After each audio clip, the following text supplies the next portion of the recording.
बिस्मिल्लाहिर्रहमानिर्रहीम। अस्सलाम वालेकुम स्टूडेंट्स। आज का हमारा टॉपिक है एक्सरसाइज 1.1। आज हम करने जा रहे हैं 1.1 class 9th science group mathematics. तो आपसे गुजारिश है कि हमारा चैनल सब्सक्राइब करें मास्टर साइंस एकेडमी, ताकि आप तक हर वीडियो हर लेक्चर पहुंच सके। चलें स्टार्ट करते हैं। फ्रॉम एक्सरसाइज 1.2 क्या है question. First, from the following matrix identity matrix identify unit matrix, row matrix, column matrix and null matrix. तो आपने सबसे पहले इसकी टाइप्स में पढ़ा हुआ है कि नल मैट्रिक्स, आइडेंटिटी मैट्रिक्स क्या होती है और यूनिट मैट्रिक्स क्या होती है और ज़ीरो। तो ये सारी बातें आपने ज़हन में रखनी है। तो इसको ज़हन में रख के आपने ये क्वेश्चन है इसको देखना है। फॉर एग्ज़ाम्पल, तो पहला पार्ट है उसका 0 0 0। अब ऐसा मैट्रिक्स जिसमें तमाम इंट्रीज ज़ीरो हों, क्या चीज़ है, तमाम इंट्रीज ज़ीरो हों, तो उसको हम क्या कहते हैं, नल मैट्रिक्स और ज़ीरो मैट्रिक्स। तो रो मैट्रिक्स की डेफिनेशन क्या है, जिसमें सिंपल एक ही रो हो, उसको आप क्या कहेंगे, ये हमारे पास रो मैट्रिक्स है। जो कॉलम मैट्रिक्स है इसमें सिर्फ एक ही कॉलम है। अब ये देखो, सिर्फ इसमें हमारे पास एक ही कॉलम है, ये वाला, तो इसको आप क्या कहेंगे, ये हमारे पास कॉलम मैट्रिक्स हो गया। आगे डी मैट्रिक्स है। अब इसका ये डायगोनल है जी, इसमें 1 1 है, ऊपर और नीचे क्या है, ज़ीरो है, तो इसको आप कहेंगे यूनिटी मैट्रिक्स और आइडेंटिटी मैट्रिक्स। तो E is equal to zero, तो इसमें क्या है, नल मैट्रिक्स क्या है, ज़ीरो है ओनली। तो ये उसके सेम है कि ये भी कॉलम मैट्रिक्स है, क्योंकि इसमें आपके पास सिर्फ एक ही कॉलम है।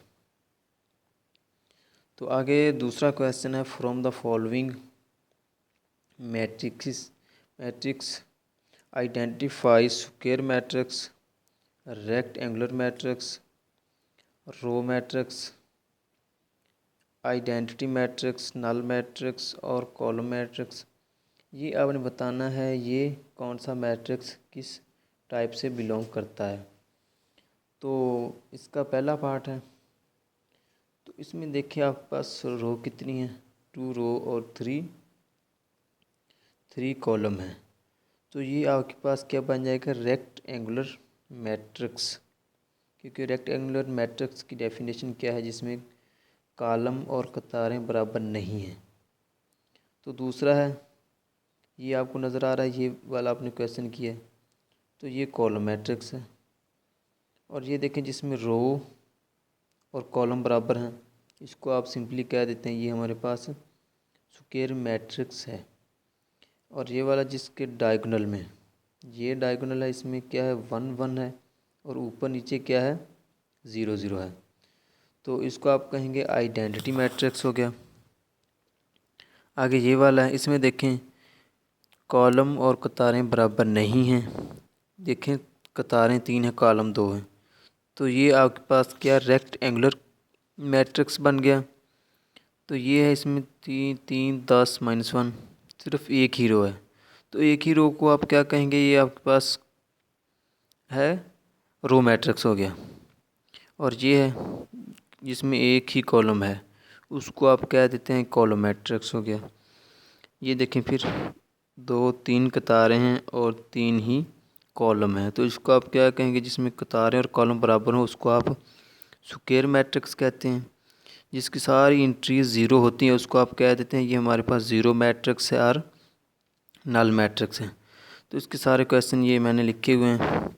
ये ए है, तो ए क्या है आपके पास, स्क्वायर मैट्रिक्स है। ए स्क्वायर मैट्रिक्स इसमें कौन कौन से हैं, ये पहले वाला है, सॉरी पहले वाला नहीं है, 3 वाला है, और इसके बाद ये है, ये वाला स्क्वायर मैट्रिक्स। और ये इसके सारे क्वेश्चन ए जो स्क्वायर मैट्रिक्स है वो ये वाले हैं आपके पास ऊपर से, और बी रेक्टेंगुलर मैट्रिक्स 1 2, और ये वाले आपके पास रेक्टेंगुलर मैट्रिक्स हैं।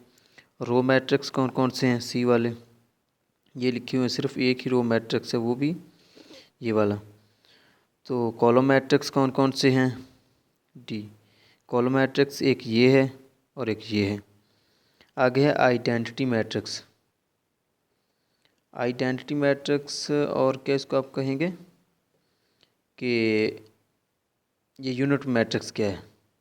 ये वाला यूनिट मैट्रिक्स है जिसमें 1 1 1 आता है। तो ये नॉर्मल मैट्रिक्स क्या है जिसमें हमारे पास सारी एंट्रीज क्या होती हैं? 0 होती हैं। तो आगे चलते हैं। देखें, from the following matrix identify diagonal scalar and unit matrix. तो ये क्या है? सिंपली ए की जो डायगोनल है उसमें क्या है? सेम एंट्रीज हैं। सेम एंट्रीज को आप क्या कहते हैं? ये हमारे पास स्केलर मैट्रिक्स है। जैसे आपने जो पीछे एग्जांपल में पढ़ा है कि के आता है, तो यहाँ पे क्या है? 4 4 कोई भी गिनती आ सकती है। तो ये स्केलर मैट्रिक्स है। क्यों स्केलर मैट्रिक्स है? क्योंकि जो इसकी डायगोनल ये वाला इसकी एंट्रीज सेम है और नॉन ज़ीरो है। तो दूसरा है बी मैट्रिक्स। तो इसमें क्या है? 2 -1 और ऊपर 0 है। देखें, ये स्केलर तो है नहीं। क्यों? क्योंकि एंट्रीज हैं ये डिफरेंट है, पहली बात है। और दूसरी बात क्या है कि इसका जो डायगोनल है ये नॉन ज़ीरो है। तो क्या ये डायगोनल मैट्रिक्स है? क्यों? क्योंकि इसमें जो डायगोनल वाली एंट्रीज़ हैं वो हैं नॉन ज़ीरो हैं। तो डायगोनल की सिर्फ यही डेफिनेशन है। और सी मैट्रिक्स आपके पास क्या है? सी मैट्रिक्स आपके पास क्या है? 1 1। जो डायगोनल में हमारे पास है 1 1 और उसके बाद ऊपर और नीचे 0 है। उसको आप क्या यूनिट मैट्रिक्स और आइडेंटिटी मैट्रिक्स कहते हैं। तो आगे है डी मैट्रिक्स। ये देखें, ये सिर्फ डायगोनल में क्या है? नॉन ज़ीरो एंट्रीज एक है। तो इसको आप क्या कहेंगे? ये डायगोनल मैट्रिक्स है। क्यों? क्योंकि जो इसका डायगोनल है इसमें एटलीस्ट 1 नॉन ज़ीरो होना चाहिए। तो हमारे पास यहाँ नॉन ज़ीरो क्या है? 3। डायगोनल मैट्रिक्स आ गया। आगे ये है 5 3 1 1। तो 2 और 2 ये क्या है? ये पहले वाला क्वेश्चन बन गया 4 वाला। 4 4 था, स्केलर कह दिया। अब ये 2 2 है तो फिर भी हम स्केलर कह देते हैं। तो so A B C D matrix are the diagonal matrix. तो एक और बात है कि ये सारे डायगोनल मैट्रिक्स तो होंगे, लेकिन आगे इसकी टाइप्स क्या है? क्या टाइप्स हैं कि ये हमारे पास कोई इसमें यूनिट मैट्रिक्स आ जाता है और कोई इसमें आपके पास स्केलर मैट्रिक्स आ जाता है, लेकिन हैं ही सारे स्क्वायर डायगोनल मैट्रिक्स की ही टाइप्स हैं। आगे 1.2 वही अपना हम कंटिन्यू कर रहे हैं, रिमेनिंग है इसमें। तो क्वेश्चन हमारा है question number 4, find the negative of matrix A and B. तो नेगेटिव मैट्रिक्स आपने फाइंड करना है। तो नेगेटिव मैट्रिक्स इसकी एग्जांपल भी की है, क्योंकि हम जो माइनस है वो हम कॉमन लेंगे तो आपके पास क्या बच जाएगा? सिर्फ उसका नेगेटिव मैट्रिक्स रह जाएगा। देखें कैसे आएगा। ये है ए 1 0 और -1। तो ए नेगेटिव लाने के लिए क्या करना पड़ता है कि जो माइनस है वो कॉमन ले लें। इसके साथ माइनस नहीं थी तो माइनस कॉमन लेंगे तो क्या फिर माइनस आएगी? क्योंकि ये देखें ना, हमारे पास असूल है कि माइनस इंटू -1, तो ये क्या हो जाएगा? +1। तो एक माइनस तो मैंने यहाँ पे लिख ली, दूसरी माइनस ये मेरे पास बची वो मैंने इसके साथ लगा दी। आगे ये 1 है तो इसके साथ माइनस कॉमन ली, +1 रह जाएगा। बी मैट्रिक्स है 3 -1 2 1। तो इसमें से माइनस कॉमन निकालें। देखिए, जिसके साथ प्लस है उसके साथ कैसे माइनस कॉमन लेंगे? उसके साथ माइनस कॉमन लेते ही उसके साथ माइनस का साइन भी आएगा। अब ये माइनस कॉमन ले ली, इसके साथ तो माइनस